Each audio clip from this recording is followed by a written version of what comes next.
విద్యాశాఖలో డ్రైవర్గా తన ఉద్యోగ ప్రస్థానం ప్రారంభించి ఇన్స్పెక్టర్ ఆఫ్ ఫిజికల్ ఎడ్యుకేషన్ కార్యాలయంలో సీనియర్ అసిస్టెంట్ గా షేక్ అమీర్ బాషా అందించిన సేవలు అమూల్యమైనవని ఐపీ భానుమూర్తిరాజు పేర్కొన్నారు. కాకినాడ బాలాజీ చెరు సెంటర్లో గల ఇన్స్పెక్టర్ ఆఫ్ ఫిజికల్ ఎడ్యుకేషన్ కార్యాలయంలో సీనియర్ అసిస్టెంట్ గా బాధ్యతలు నిర్వహించి నేడు పదవీ విరమణ చేస్తున్న షేక్ అమీర్ బాషా వీడ్కోలు సభ ఘనంగా జరిగింది. కార్యక్రమానికి కార్యాలయంలో ఆఫీస్ సబార్డినేట్ మంజుల స్వాగతం పలికారు. పిఆర్ బాలికల ఉన్నత పాఠశాల హెచ్ఎం సత్యనారాయణ అధ్యక్షత వహించగా ఐపీ భానుమూర్తిరాజు ముఖ్య అతిథిగా పాల్గొన్నారు.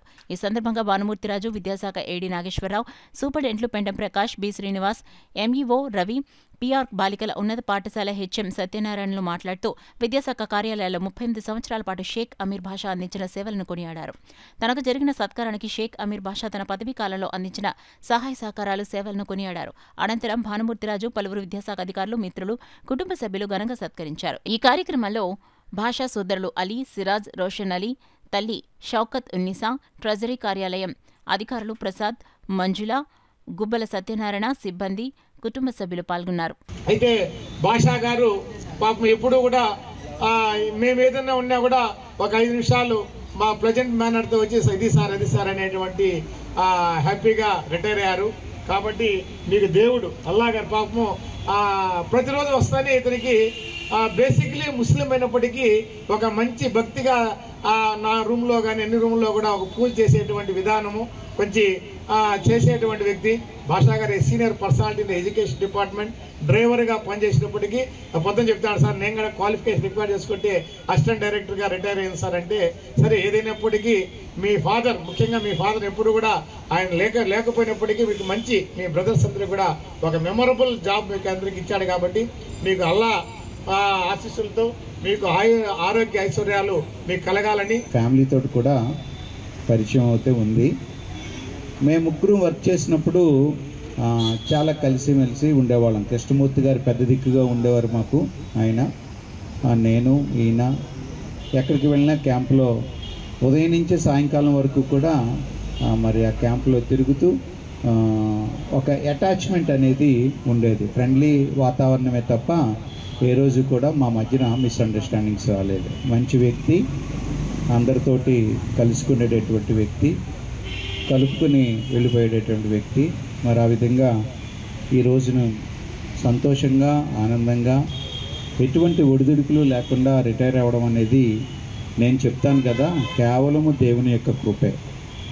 దేవుని కృప వల్లనే ఈ రోజున క్షేమంగా రిటైర్ అయ్యారు ఆయన.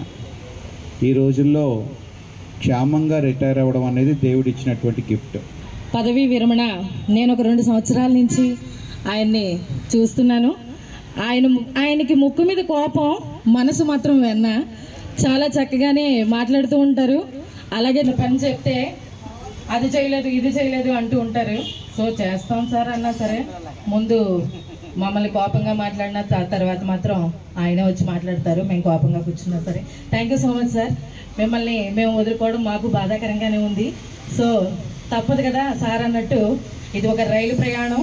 స్టేషన్ వచ్చిన తర్వాత దిగిపోవాలి. రేపు పొద్దున్న మేము కూడా దిగిపోతాం. ఉద్యోగాలను కల్పించడం, అలాగే మరి ఈ ఉద్యోగాన్ని మాకు ఇచ్చినటువంటి పుణ్యదాత మరి కృష్ణస్వామి గారు కూడా మేము రుణపడి ఉన్నాం సార్.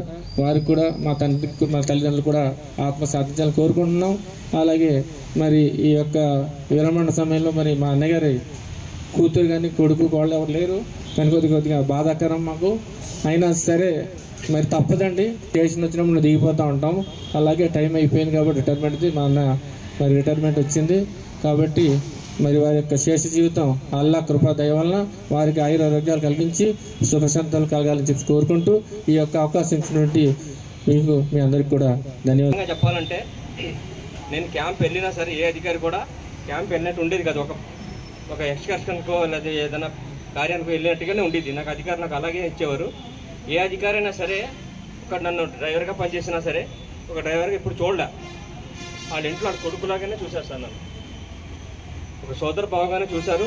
నాకు అందరు అధికారులు కూడా ఒక కొడుకుగానే చూశారు. ఎవడన్నా నన్ను ఏమన్నా అన్నారని తెలిస్తే ఆయన దృష్టిలోకైనా వెళ్తే వాళ్ళే ఆయనకు వార్నింగ్ ఇచ్చి పంపించేసేవారు. అతను డ్రైవర్ కాదు, నా కొడుకు అనేవాడు. అటువంటి వ్యక్తులతో నేను పనిచేశాను. లాస్ట్ మూమెంట్లో కూడా ఈ క్యాడర్లోకి వచ్చాక కూడా నాకు అటువంటి అధికారులే దొరికారు.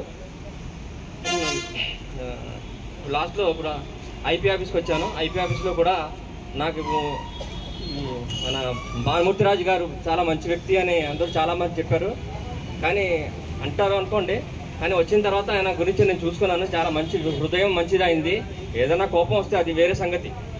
అధికారం అన్న తర్వాత నన్ను మాటలు అనడం తప్పదు, మనం చేయడం తప్పదు. తర్వాత ఆయన అర్థం చేసుకొని తర్వాత ఆయనే నాకు ఫోన్ చేసి, భాషా గారు ఏమనుకోకండి, నాకు ఇలా వచ్చింది కాబట్టి అన్నాను, మీరు జాగ్రత్త పని చేసుకోండి అని చెప్పేవారు తప్ప నాకు ఎప్పుడు కూడా నాకు ఇబ్బంది కలిగజేయలేదు ఆయన ఏ విషయంలో కూడా.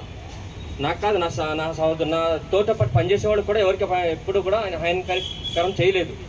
చాలా ఎటువంటి మంచి వ్యక్తి దగ్గర పనిచేసి లాస్ట్ మూమెంట్లో కూడా నేను ఇలాగా సంతోషంగా రిటైర్డ్ అవుతున్నానంటే అది ఆయన దయ.